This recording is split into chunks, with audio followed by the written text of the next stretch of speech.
నమస్కారం కే న్యూస్ కి స్వాగతం. హెడ్లైన్ చూద్దాం. ప్రధాని మోడీ ఇటలీ పర్యటన ముందు ఖలిస్తానీల దుశ్చర్య. ప్రజాధనం దుర్వినియోగం చేయొద్దంటూ జగన్ ఫోటో ఉన్న కిట్స్ పంపిణీ చేయాలంటూ అధికారులకు ఆదేశాలు. తెలంగాణ వ్యాప్తంగా నైరుతి రుతుపవనాలు, నేడు పలు జిల్లాల్లో వర్షాలు. ప్రధాని మోడీ ఇటలీ పర్యటన నేపథ్యంలో ఖలిస్తానీలు మరోసారి దుశ్చర్యకు పాల్పడ్డారు. కొన్ని గంటల క్రితమే స్థానికంగా ఏర్పాటు చేసిన మహాత్మాగాంధీ విగ్రహంలో సగభాగాన్ని ధ్వంసం చేశారు. విగ్రహపీఠంపై వివాదాస్పద రాతలు రాశారు. ఇటీవల హత్యకు గురైన ఖలిస్తానీ వేర్పాటువాది హర్దీప్ సింగ్ నిజ్జర్కు అనుకూలంగా వివాదాస్పద నినాదాలతో కూడిన రాతలు రాశారు. అయితే విషయం తెలిసిన వెంటనే రంగంలో దిగిన స్థానిక అధికారులు విగ్రహ పీఠాన్ని శుభ్రం చేశారు. ఇటలీలో జూన్ 13-15 మధ్య జరగనున్న 50వ G7 శిఖరాగ్ర సమావేశాల్లో మోడీ పాల్గొనున్న విషయం తెలిసిందే. కాగా ఘటనపై విదేశాంగ శాఖ కార్యదర్శి మోహన్ పాత్ర స్పందించారు. ఈ ఘటనను స్థానిక అధికారుల దృష్టికి తీసుకెళ్లామని చెప్పారు. నిందితులపై తగు చర్యలు తీసుకుంటామని హామీ ఇచ్చారు. గత ఏడాది కెనడాలోని బ్రిటిష్ కొలంబియా ప్రావిన్స్లోని ఓ యూనివర్సిటీ క్యాంపస్లో కూడా ఖలిస్తానీ బాధలు ఇదే దుశ్చర్యకు పాల్పడ్డారు. అక్కడ ఏర్పాటు చేసిన మహాత్మాగాంధీ విగ్రహంపై అభ్యంతరకర రాతలు రాశారు. చంద్రబాబు ఏపీ ముఖ్యమంత్రిగా నిన్న ప్రమాణం చేసిన విషయం తెలిసిందే. దీంతో ఆంధ్రప్రదేశ్లో చంద్రబాబు మార్కు పాలన మొదలైంది. ప్రమాణ స్వీకారం చేసిన వెంటనే పాలనలో మార్పు చూపించారు. ప్రత్యర్థులపై కక్ష సాధింపు చర్యలు పగా ఉండవని నిరూపించారు. రాష్ట్రంలో స్కూల్స్ పునఃప్రారంభమైన నేపథ్యంలో జగన్ ఫోటో ఉన్నా సరే విద్యార్థులకు ఆ కిట్లనే పంపిణీ చేయాలంటూ అధికారులకు ఆదేశాలు జారీ చేశారు. ప్రజాధనం దుర్వినియోగం చేయొద్దంటూ చంద్రబాబు అధికారులను ఆదేశించారు. ఆంధ్రప్రదేశ్ మాజీ సీఎం వైఎస్ జగన్మోహన్ రెడ్డికి తాజాగా ప్రమాణ స్వీకారం చేసిన చంద్రబాబుకు ఎంత తేడా అంటూ తెలుగుదేశం పార్టీ ఓ ఆసక్తికర పోస్ట్ చేసింది. టీడీపీ అధినేత చంద్రబాబుకు పేరొస్తుందని వైఎస్ జగన్ తన హయాంలో పేదలకు తక్కువ ఖర్చుతో అన్నం పెట్టి అన్నా క్యాంటీన్లను రద్దు చేసి పేదల కడుపు కొట్టాడని పేర్కొంది. కానీ చంద్రబాబు మాత్రం ప్రజాధనం వృధా అవ్వకూడదని భావించి మాజీ సీఎం జగన్ బొమ్మ ఉన్న స్కూల్ పిల్లల కిట్స్ను విద్యార్థులకు అలాగే పంపిణీ చేయాలని ఆదేశించారు. తెలుగు జాతిని ప్రపంచంలోని అగ్రస్థానంలో నిలబెట్టాలన్నదే తన లక్ష్యమని ఏపీ సీఎం చంద్రబాబు చెప్పారు. తిరుమల శ్రీవారిని దర్శించుకున్న అనంతరం ఆయన మీడియాతో మాట్లాడారు. ప్రపంచంలో భారత్ నెంబర్ 1గా ఉంటే అందులో 30% మంది తెలుగువాడు ఉండాలనేది తన ఆకాంక్షని చెప్పారు. దేశంలో, రాష్ట్రంలో, జిల్లాలో ఇలా అన్ని స్థాయిల్లో జీరో పావర్టీని సాధించినప్పుడే అభివృద్ధి పరుగులు పెడుతుందన్నారు. ఆర్థిక అసమానతలు తగ్గించడం ప్రభుత్వం వల్ల, ప్రభుత్వ విధానాల వల్ల మాత్రమే సాధ్యమని చెప్పారు. మేజర్లను తమకు నచ్చిన వ్యక్తిని పెళ్లి చేసుకోనివ్వకుండా, నచ్చిన చోటుకు పోనివ్వకుండా, ఇష్టమైన చోట బతకకుండా ఎవరూ నిరోధించలేరని అలహాబాద్ హైకోర్టు స్పష్టం చేసింది. ఈ మేరకు రాజ్యాంగంలోని ఆర్టికల్ 21 ప్రతి ఒక్కరికి ప్రాణరక్షణ, వ్యక్తిగత స్వేచ్ఛను అందిస్తోందని కోర్టు వివరించింది. మేజర్లైన ఓ జంట ఇష్టపూర్వకంగా పెళ్లి చేసుకోగా భార్య తరపు బంధువులు భర్తపై పెట్టిన కిడ్నాప్ కేసును హైకోర్టు తోసిపుచ్చుతూ సంచలన ఆదేశాలు జారీ చేసింది. భార్య మేనమామ ఫిర్యాదు మేరకు కిడ్నాప్ కేసు నమోదు చేయడమే కాకుండా జ్యుడిషియల్ మెజిస్ట్రేట్ భార్య వాంగ్మూలాన్ని తీసుకున్న తర్వాత కూడా ఆమెను తల్లిదండ్రుల ఇంటికి తిరిగి పంపించడాన్ని అలహాబాద్ హైకోర్టు తీవ్రంగా తప్పుపట్టింది. ఈ శుక్రవారం థియేటర్లలో దిగబోతున్న సినిమాల సంఖ్య ఎక్కువగానే ఉంది. 5 సినిమాలు ఈ బరిలో దిగబోతున్నాయి. ఆ జాబితాలో కాస్త బజ్ ఎక్కువగా ఉన్న సినిమాగా హరోం హరా కనిపిస్తోంది. సుధీర్ బాబు కథానాయకుడిగా నటించిన ఈ సినిమాకి జ్ఞానసాగర్ దర్శకత్వం వహించారు. మాళవిక శర్మ కథానాయికగా నటించిన ఈ సినిమాపై అందరిలో ఆసక్తి ఉంది. ఇక 2వ స్థానంలో ఏవం ఆసక్తిని రేపుతోంది. చాందిని చౌదరి ప్రధానమైన పాత్రను పోషించిన ఈ సినిమాకి ప్రకాష్ దంతలూరి దర్శకత్వం వహించాడు. ఈ సినిమాకి నిర్మాణ భాగస్వామిగా నవదీప్ ఉండడం విశేషం. అదే రోజున ఇంద్రాణి, అజయ్ ఘోష్ ప్రధాన పాత్రధారిగా మ్యూజిక్ షాప్ మూర్తి సినిమాలు థియేటర్లో రానున్నాయి. ఈ 4 సినిమాలతో పాటు ఒక తమిళ అనువాదం కూడా ఆ రోజునే విడుదలవుతోంది. ఆ సినిమా పేరే మహారాజా. విజయ్ సేతుపతి కథానాయకుడిగా నటించిన ఈ సినిమాపై అంచనాలున్నాయి. నిథిలన్ స్వామినాథన్ దర్శకత్వం వహించిన ఈ సినిమాలో మమతా మోహన్ దాస్, అభిరామి ముఖ్యమైన పాత్రల్లో కనిపించబోతున్నారు.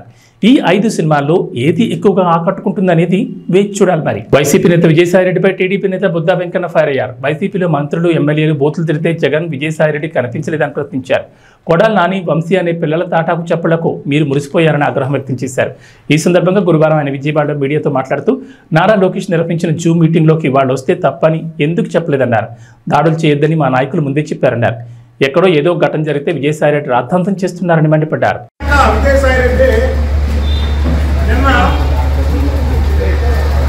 రాజ్యాంగం మీద ఏదో ఇక్కడ రాష్ట్రంలో అరాచకం జరుగుతుంది, దాన్ని ఆపాలి అని ప్రధానమంత్రి గారికి, హోంమంత్రి గారికి లేఖలు పంపించడం చాలా విధంగా. అసలు ఈ ముసలినక్క విజయసాయిరెడ్డి తెలుగుదేశం ప్రభుత్వం 2014 నుంచి కూడా ఇష్టం వచ్చినట్టు కార్యక్రమాలు వస్తుంటే మా ప్రభుత్వం ఉండి కూడా ఈ ముసలి నక్కని ఏమీ చేయకుండా వదిలేయడమే తప్పైపోయింది. కాబట్టి 2019 నుంచి 2024 వరకు తెలుగుదేశం పార్టీ శ్రేణుల మీద అనేక దాడులు నిర్వహించడమే కాకుండా నోటికి ఇష్టానుసారం బూతులు మాట్లాడడం, సోషల్ మీడియాలో పెట్టడం, ఇవన్నీ ఈ ముసలి నక్కన పక్కన వాళ్ళకి కనబడలేదో ఇవ్వబడలేదో అరాచకాలు ఉంటే ఒకటి కాదు. జూన్ 4 ఎన్నికల ఫలితాలు ముందు వచ్చే వరకు కూడా బిల్లులో తోలు కప్పుకొని ప్రవర్తించినట్టు జగన్మోహన్ రెడ్డి కానీ లేదా విజయసాయి రెడ్డి కానీ, అలాగే ఇక్కడ కొడాలి నాని, వంశీ, అవినాష్, దారంపూడి చంద్రశేఖర్ రెడ్డి, అంబటి రాంబాబు, పిన్నెల రామకృష్ణారెడ్డి, ఇంకా చాలామంది వీళ్ళందరూ పిల్లులు పులులాగా యాక్ట్ చేశారు ప్రభుత్వాన్ని అడ్డం పెట్టుకొని. ఎన్నికల ఫలితాల తర్వాత ఎక్కడా కూడా రాష్ట్రంలో మీరు ఒక్కసారి కూడా ప్రజలకి వినియోగించడానికి ఈ ప్రెస్ మీట్ పెట్టింది. ఇవాళ ఏదో చిన్న సంఘటనలు తప్ప ఏ పెద్ద సంఘటనలు ఈ రాష్ట్రంలో జరగాలి.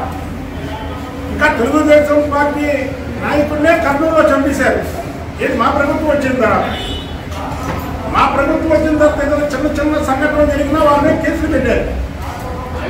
ఎప్పుడైతే చంద్రబాబు నాయుడు గారు కానీ, లోకేష్ గారు కానీ, పవన్ కళ్యాణ్ గారు కానీ వీళ్ళు ఇలాంటి మాటలు కానీ దాడులు కానీ చెయ్యకండి అని ఎప్పుడైతే చెప్పారో ఆటోమేటిక్గా బీపీ వచ్చినటువంటి కార్యకర్తలు అందరూ కూడా సైలెంట్ అయ్యారు. దీన్ని మళ్ళీ రెచ్చగొట్టి విధంగా ఈ ముసలి నక్క విజయసాయిరెడ్డి నిన్న ప్రెస్ మీట్ పెట్టారు. ఏమన్నా విజయసాయిరెడ్డి నీకు కనబట్టలేదా? విజయవాడలో అవినాష్ పార్టీ ఆఫీస్ మీద దాడి చేసినప్పుడు ఖండించావా? కొడాలి నాని చంద్రబాబు నాయుడు గారికి ఇష్టానుసారం మాట్లాడినప్పుడు ఖండించారా? వల్లభనేని వంశీ వాడొక లుచ్చ తెలుగుదేశం పార్టీలో 2 సార్లు గెలిచి మీరు ఎక్కడ చంపేస్తారో అని భయపడి, వాడి ఆస్తులు ఎక్కడ కాజేస్తారో అని భయపడి పారిపోయి మీ చెంతం చేరి మీ మెప్పు కోసం చంద్రబాబు నాయుడు గారి కుటుంబం మీద అవాకులు చవాకులు వెళ్తే అది తప్పు అని ఖండించారా? అసలు విజయసాయి నీకే అర్హత ఉంది లేఖ రాయడానికి? నీ ఇంట్లో నీ పక్కన కొడాలి నాని అనే ఒక పిల్లి, వల్లభనేని వంశీ అనే ఇంకో పిల్లి, ఈ 2 పిల్లిలు అటు ఇటు కూర్చొని లోకేష్ బాబు గారు ఏదైతే విద్యార్థులతో జూమ్ మీటింగ్ నిర్వహిస్తే ఆ జూమ్ మీటింగ్లో నీ సాహిత్యంలో కొడాలి నాని వల్లభనేని వంశీ జూమ్ మీటింగ్లోకి వస్తే ఖండించలేదే? ఇవాళేమో రాజ్యాంగాలు ఎక్కడ ఉన్నాయి, లా అండ్ ఆర్డర్ ఎక్కడ ఉంది అని మాట్లాడుతున్నాడు కొడాలి నాని. అరే ఒక్కరోజుకైనా వెళ్తేనాగయ్యా మీరు పోరాటం చేయగా ప్రతిపక్షంలో మన మీద దాడి జరగలేదే? ఇండియన్ రామకృష్ణారెడ్డి మాటల్లో దాడి చేయించాడే? మీకు భయపడలేదే? అయినా అసలు మీ మీద దాడి ఎక్కడ జరిగిందా? మీరు దాడులు చేయమని ఎవరికి చెప్పట్లేదు. దాడుల్ని మా పార్టీ నాయకులే దాడులు చేయొద్దని చెప్పారు.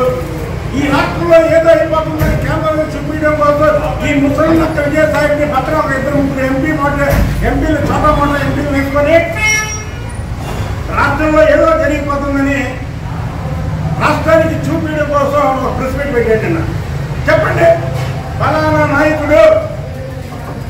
నాయకుడి మీద దాడి జరిగిందని ఏదో ఆవేశంలో అలా ఉత్సాహంలో చిన్న ఏదో సంఘటన జరిగింది, దాన్ని అంతతో కట్టయిపోయింది. మరి లోకేష్ బాబు గారి మీద జూమ్ మీటింగ్లో ఈ పిల్లి వల్లభనేని వంశీ వచ్చి మాట్లాడితే నీ ఇంట్లో నువ్వు మాట్లాడిస్తే రావచ్చా? ఇప్పుడు లోకేష్ బాబు గారు ఇప్పుడు మాట్లాడతాడు జూమ్ మీటింగ్లో, నువ్వు నీ పిల్లి కొడాలని ఇంకో పిల్లి వల్లభనేని వంశీని అటు ఇటు పెట్టుకొని ఇప్పుడు రెండు మాట్లాడండి. అంటే ప్రభుత్వం ఉంటే ఒకలాగా, ప్రభుత్వం లేకపోతే ఇంకొకలాగా. మీరే ధైర్యవంతులే, ప్రభుత్వం ఉన్నా లేకపోయినా పోరాటం చేయాలా? మీరు పోరాటం చేయాలా? ఇదే పిల్లిలా మాట్లాడతారు సార్. మీ మీద ఏ సంఘటన జరగకుండా పిల్లిలా మాట్లాడతారు. చంద్రబాబు నాయుడు గారికి అవి ఎన్ని రుద్దుతారు.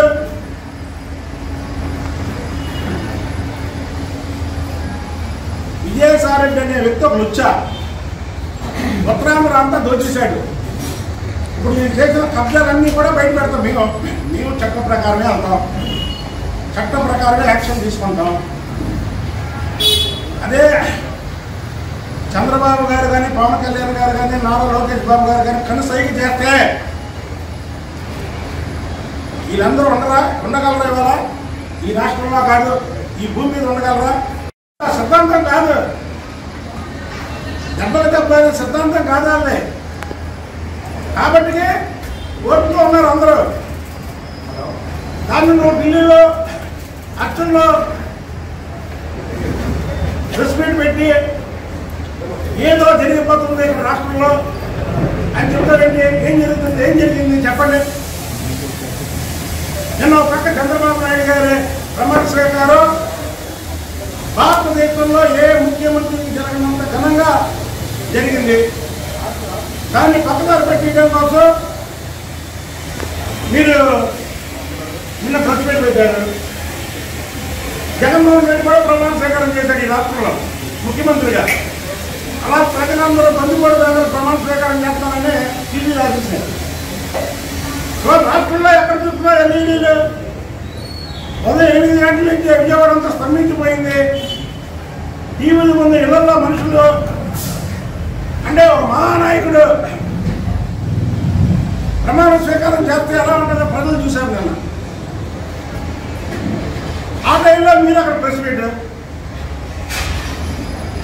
మరి ఇన్నాళ్ళు పెద్ద పుల్లులాగా మాట్లాడారే. ఇవాళ పిల్లుల్లా మాట్లాడుతున్నారు. ఏంటి ఇవాళ రాజ్యాంగ వ్యవస్థలు ఏమైపోయినాయి, చట్టాలు ఏమైపోయినాయి, న్యాయాలు ఏమైపోయినాయి, పోలీసులు ఏమైపోయారు. ఈ పోలీసులు పెట్టుకోలే కదా ఈ పిల్లి వల్లభనేని వంశీ చంద్రబాబు గారి కుటుంబం మీద అవాకులు చబాకులు పెడితే 4+4 ధర్మాలు. దేవినేని అవినాష్ ఇంటి మీద దాడి చేస్తే 2+2 ధర్మాలు. మీరు ఇంతవరకు మా ధర్మాన్ని ఏం తీసుకోలేదే. అంటే ప్రభుత్వం ఉంటే పులుల్లో వేషం కడతారా? ప్రభుత్వం పోగానే మీ నిజ స్వరూపం పిల్లుల్లో బయటకు వచ్చి అంటారా? గుర్తుపెట్టుకోండి, మా నాయకులు చెప్పినట్టు మేము వింటాం. అంతేగాని మీరు ఈసారి ఏదో 2014 నుంచి 2019 వరకు చంద్రబాబు గారి మీద, లేదా లోకేష్ బాబు గారి మీద, పవన్ కళ్యాణ్ గారి మీద ఇష్టం వచ్చినట్టు మాట్లాడడం, లేనిపోని ఆరోపణలు చేయడం, లేదా సోషల్ మీడియాలో మీరు ఏదైనా చేయడం చేస్తే మాత్రం ఊరుకున్న ప్రసక్తే లేదు. అలాగే ఇంకొక విషయం చెబుతున్నాం.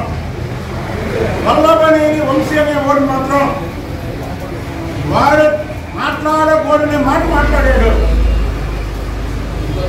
వాడిని మాత్రం క్షమించే పరిస్థితే లేదు ప్రజలు. ఏడే ఎంత హీరో మాట్లాడేవాడుగా, ఎంత పోటీ పట్టేవాడుగా, నీ పక్కన కూర్చొని జూమ్లో వస్తే నువ్వేదో పెద్దవాడు హీరో అనుకుని పక్కన కూర్చోబెట్టి లోకేష్ బాబు గారితో మాట్లాడుతుంటే జూమ్లో తీసుకున్నావుగా. ఎక్కడున్నాడు ఒకసారి నువ్వు కలుపు, ఒకసారి ఫోన్ చెప్పి నాకు ఫోన్ చేసి ఒకసారి వల్లభనేని వంశీతో ఫోన్ చెప్పి మీ ప్రభుత్వం ఉన్నప్పుడే 3 సంవత్సరాల క్రితమే నేను చెప్పా వల్లభనేని. కాబట్టి మేము ఒకటే చెప్తున్నాం విజయసాయిరెడ్డికి, నువ్వు ముసలి నక్కవి, సిగ్గునివి, మీ ఆటలు ఈ రాష్ట్రంలో సాగనివ్వం, సాగు. నేను చెప్పినట్టు చక్కగా బుద్ధిగా మీ పార్టీని రద్దు చేసుకొని మీరు ఇళ్లలో కూర్చొని చక్కగా కేసులు వాయిదాలప్పుడల్లా వాయిదాలకు వెళ్ళి ఆ వేసే శిక్షని జీవితకాలం జైల్లో ఉండి అనుభవిస్తే చేసిన తప్పులకి కొంతైనా మీకు ఉపశమనం లోపల జైల్లో కలుగుతుంది. అంతేగాని ఈ లేనిపోయిన ఆరోపణలు చేసి రాష్ట్రంలో ఏదో అయిపోతున్నాయి, ఏది రాష్ట్రాన్ని ఇడికొండలో మార్చింది మీరు. మార్చి ఇవ్వాలా ఇలా మాట్లాడతారా?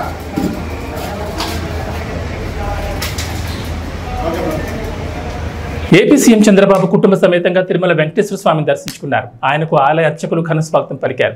సంప్రదాయ దుస్తుల్లో వైకుంఠ ద్వారం నుంచి ఆలయంలోకి వెళ్లారు. ప్రత్యేక పూజల అనంతరం స్వామివారి తీర్థ ప్రసాదాలు ఆశీర్వచనాలు అందించారు. తిరుమల నుంచి తిరిగి వచ్చిన తర్వాత విజయవాడలోని ఇంద్రకీలాద్రి అమ్మవారిని దర్శించుకోనున్నారు.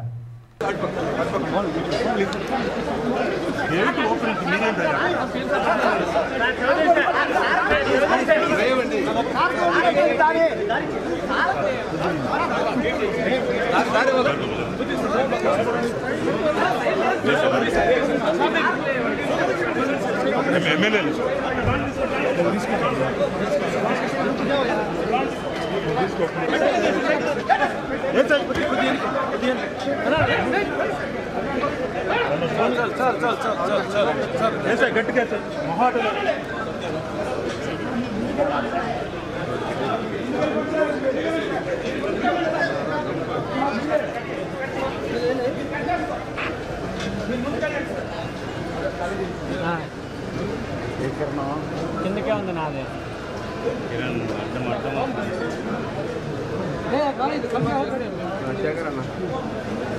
కింద పెట్ట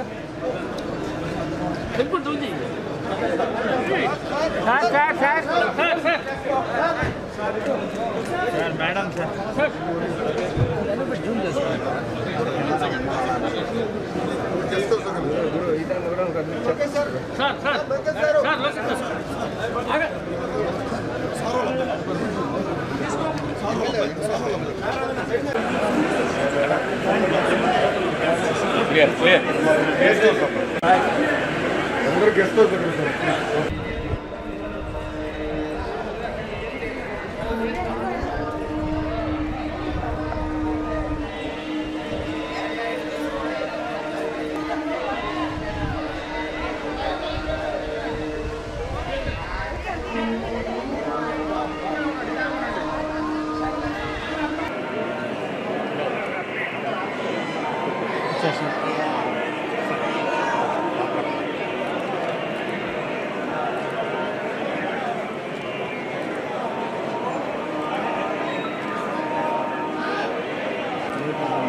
కుటుంబ సమేతంగా విజయవాడ ఎంపీ కేసినేని శివనాథ్ శ్రీ దుర్గా మల్లేశ్వర స్వామి వారిని దర్శించుకుని ప్రత్యేక పూజా కార్యక్రమాల్లో పాల్గొన్నారు. అమ్మవారి ఆశీస్సులు ఎప్పుడూ ఆంధ్ర రాష్ట్ర ప్రజలపై ఉండాలని, రాష్ట్రం సుభిక్షంగా ఉండాలని ఆ అమ్మవారిని వేడుకున్నారు.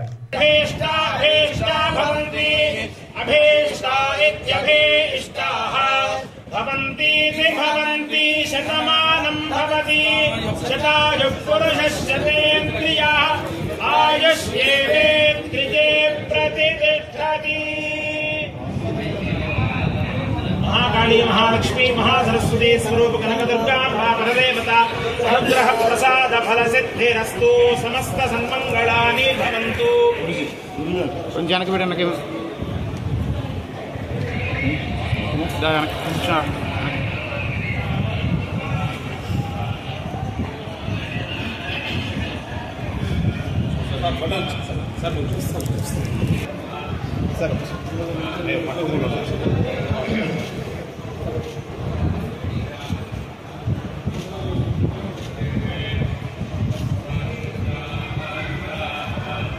ముఖ్యమంత్రి అయిన శ్రీవారి ముందు అందరూ సమానమే అని భావించే చంద్రబాబు ఎప్పుడు తిరుమల వచ్చినా సామాన్యుల క్యూ లైన్లో నుంచి తిరుమల శ్రీవారి దర్శనం చేసుకుంటారు.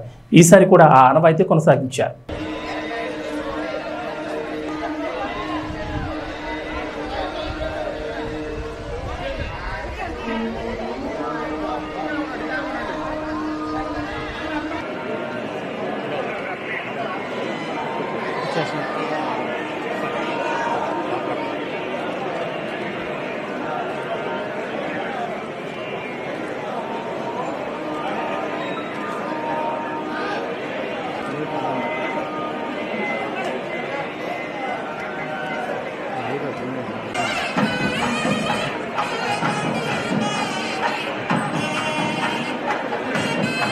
ప్రభుత్వ పాఠశాలలు ప్రారంభమైన సందర్భంగా విద్యార్థులకు ఉచిత పాఠ్యపుస్తకాల పంపిణీకి అధికారులు ప్రయత్నాలు చేస్తున్నారు. గత ప్రభుత్వం ఏ విధంగా బుక్స్, బట్టలు, బ్యాగులు సప్లై చేసిందో అదేవిధంగా ప్రస్తుత కూటమి ప్రభుత్వం కూడా సరఫరా చేస్తున్నారు. ఈ సందర్భంగా సెంట్రల్ ఎంఈఓ విజయలక్ష్మి మాట్లాడుతూ ప్రభుత్వ ఉత్తర్వుల మేరకు అన్ని పాఠశాలలకు కిట్లను సరఫరా చేస్తున్నామని చెప్పారు.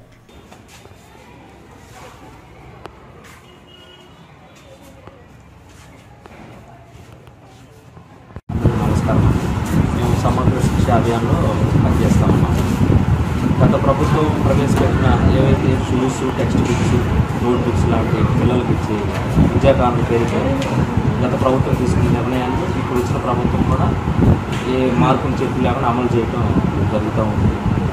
ఆ నేపథ్యంలోనే ఇప్పుడు ఈ సెలవుల అనంతరం, వేసవి సెలవుల అనంతరం పిల్లలకి text books, notes, shoes, bags గత ప్రభుత్వం ఏదైతే అమలు చేసిందో ఈ ప్రభుత్వం కూడా యథావిధిగా అమలు చేయడానికి ఎలాంటి మార్పులు చేర్పులు లేకుండా చేయడం చాలా బాగుంది.